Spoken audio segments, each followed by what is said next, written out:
Donald Trump spent a year building a tariff monster to terrify everyone else. Mark Carney just grabbed it by the leash and turned it around on him. From 100% punishment tariffs down to 6%, billions in relief for Canadian farmers, and a slap in the face to Washington's ego. This is the episode where we show you how a Canadian just outplayed the world's loudest dealmaker. While Donald Trump was threatening tariffs on anyone who doesn't support his push to take Greenland, Mark Carney was in Beijing quietly doing something much more dangerous to Trump than a protest sign. He rewired part of the global trading system and left Washington standing on the curb. So today, we're your sanity check north of the madness, and we're talking about how a calm Canadian in a blue suit just hit Trump where it actually hurts: trade, oil, and cars. If you're a Canadian auto worker, a farmer, or just someone who's sick of being told our whole future depends on whatever mood the White House is in, then this is your episode. By the end, you'll see why Doug Ford and Pierre Poilievre are screaming while Danielle Smith is weirdly happy, and why Trump saying it's okay is the biggest tell of all. Let's start with what Carney actually did. Canada just traded a bit of tariff protection on electric vehicles for a lot of breathing room on our exports and our energy. On EVs, Canada is cutting that 100% punishment tariff down to the normal, most favored nation rate. It's roughly 6%, but only for a quota of about 49,000 vehicles per year. That's roughly 3% of our car market. It's not a flood, but hey, it's a start, and we have a trial run with a number on it. And here's one other piece that no one in Washington likes to hear. That's 49,000 fewer cars we have to buy from the United States.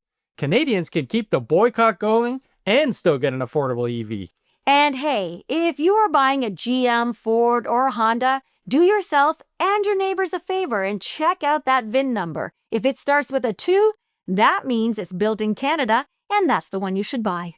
Now, on the agricultural side, China is slashing tariffs on Canadian canola seeds, dropping combined rates from brutal levels down toward about 15%, and lifting tariffs on other things like canola meal, peas, lobster, and crab for at least the rest of the year. That's billions of dollars, and prairie farmers and Atlantic fishers just got a lifeline. And Carney didn't stop there. There's also an MOU to deepen cooperation on both clean and conventional energy. That's oil, gas, pipelines, emissions tech, LNG, renewables, and there's even talk of Chinese investment in auto manufacturing in Canada instead of just shipping us finished cars. So, while Trump's people are busy justifying an insurrection in Minneapolis and cheering on threats over Greenland, Carney is in Beijing and literally standing next to Xi Jinping saying, "We take the world as it is, not as we wish it to be." That's not just a line about human rights. That's a mission statement for Canada's entire foreign policy.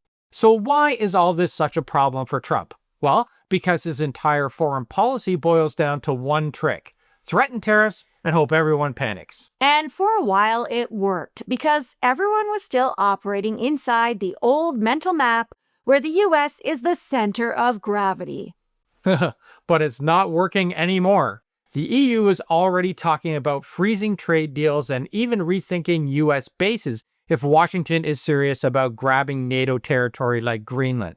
With an unstable leader in the US, European governments are suddenly focused on their own defense and their own energy independence. And Canada, China, and India are already looking to collaborate on their own without Trump. The headlines in Europe, basically, they wrote themselves.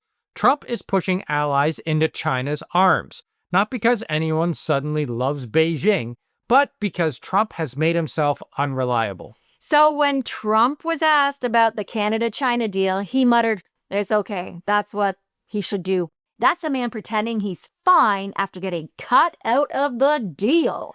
Even his own trade representative is on American TV basically admitting that their entire China policy is just tariffs forever, even if it shrinks their own economy. And then there's the polls.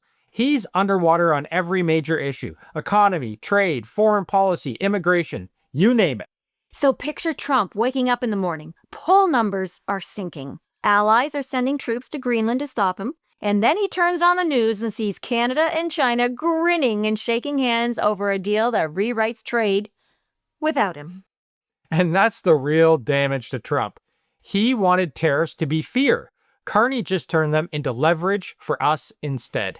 And then you've got Trump's trade rep, Jamieson Greer, warning that Canada will surely regret this deal. That's rich coming from a country that's been flash bombing its own people and slapping insurrectionists on anyone who pushes back. This is also the same United States sitting on $38 trillion of debt, lecturing us about responsible risk. If that's the record, then Jamie, I think we'll take our chances with a country that's never threatened to annex us. I agree with that. But you know what? We do have to address the flip side and discuss the thing that makes people tense here in Canada. Because a lot of people are wondering, is Canada just handing the keys to Beijing? And Carney got hit with those questions in Beijing directly. Human rights, surveillance, democracy, the whole set of concerns. And his answer was value-based realism, and the line that we'll probably be hearing again and again. We take the world as it is, not as we wish it to be. Now that's not just a sweet slogan. It's him saying out loud that wishing the old world back isn't a policy. China is our second largest trading partner. The US is openly punishing us on trade, and we just can't sit here and pout. Now, that doesn't mean ignoring human rights. It means you engage, you keep pressure on, you work with allies, but you stop pretending that you can put the global economy on pause until Washington figures itself out. On the security side, we've got US officials calling Chinese EVs subsidized spy cars. And Doug Ford, whoa, he picked up on that and ran with it. Pierre Poilievre, he went even further, painting them as roaming surveillance units. Meanwhile, both of them are holding smartphones built outside of Canada that track more about their lives than any car ever will. At least one of those phones was probably used to post a warning about the evil cars. Okay, the experts that Carney has around him are saying, yeah, you know what, the data risk is real. Modern EVs have sensors everywhere. They depend on constant data transfer, and that's why you regulate the software, the hardware, and how the data can leave the country. And Europe's already doing this. Chinese EVs are being sold there. BYD is building factories there. European regulators are forcing that tech through their standards. Nobody's in Brussels running around screaming, "We're doomed!" every time a BYD rolls off of a ship. They're writing rules and enforcing them. And the reaction inside Canada tells you who's thinking about their next news clip and who's thinking about the next decade. Doug Ford went on X and said this deal gives China a foothold and it'll all be at the expense of Canadian workers. He warned that lowering tariffs could close the door to the US market and wreck our auto sector. The same Doug Ford who also said if a Chinese EV company wants to open a big factory in Ontario with union jobs, he's happy to talk. So cheap Chinese cars are a dire threat, unless the assembly line is in Brampton and there's a ribbon cutting that he can be the star of. And then, of course, Aaron O'Toole popped up out of nowhere to say that he's disappointed and that fixing Trump should come first because the US is still the more important relationship. It's like listening to someone say, "My partner keeps burning down my house, but I really think if I keep buying them nicer furniture, it'll all work out."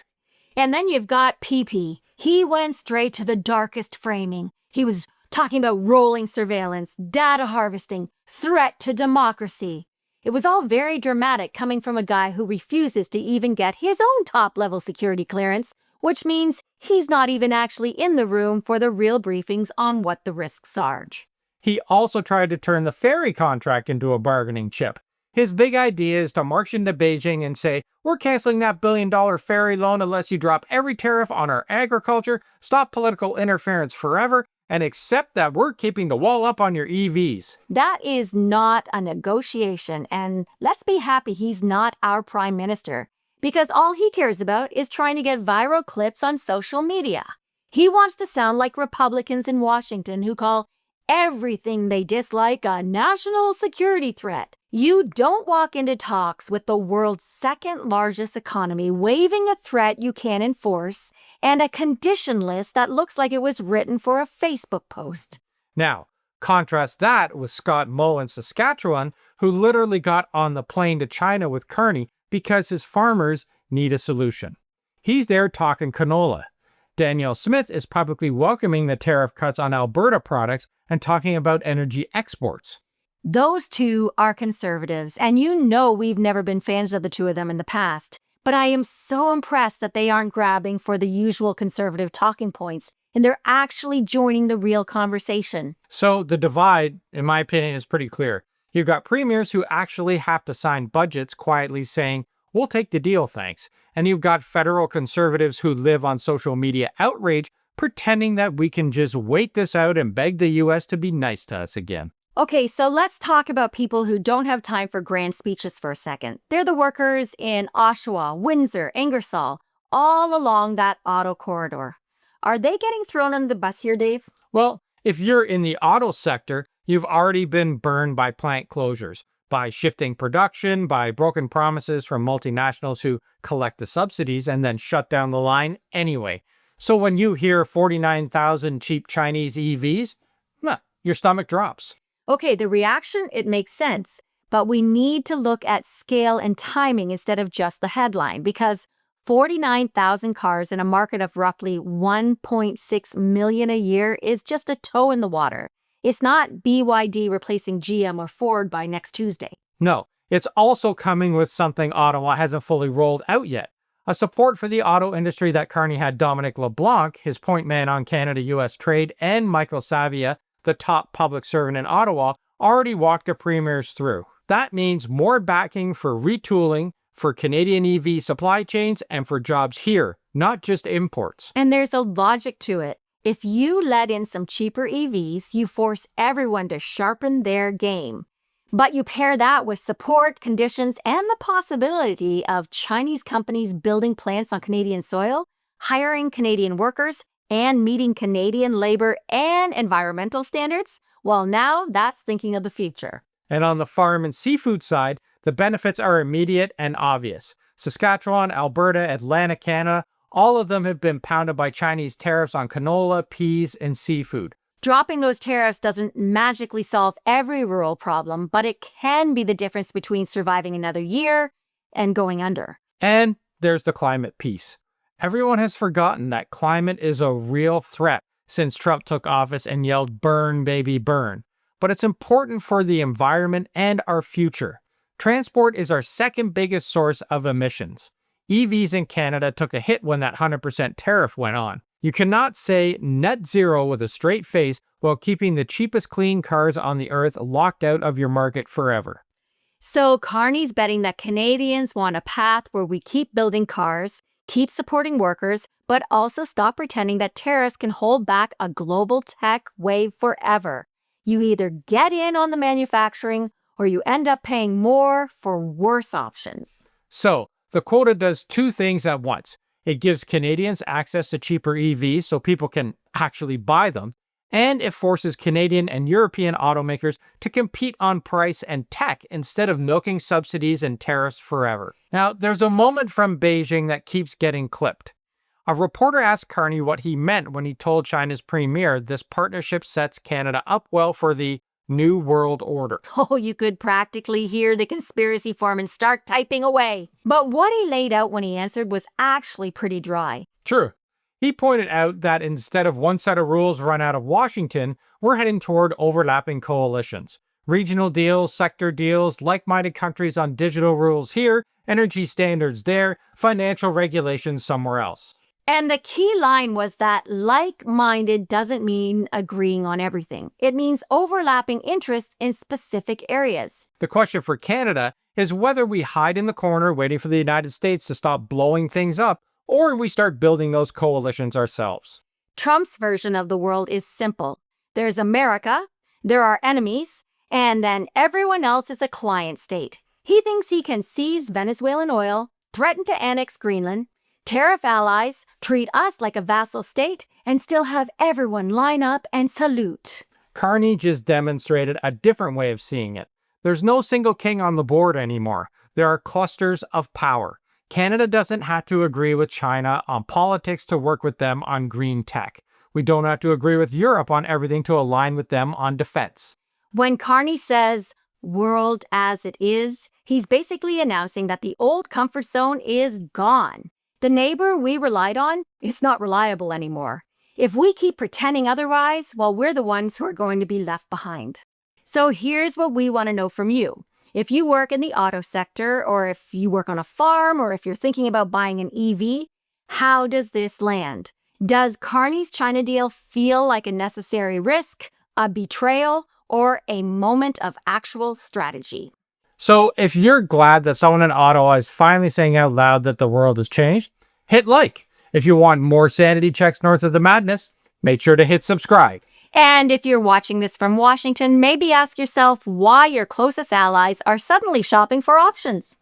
So thanks for watching, everybody. If you do want to help support the channel, consider joining the A-Team. It helps keep this independent, keep the lights on, and keep making videos just for you. See you tomorrow. Ciao for now.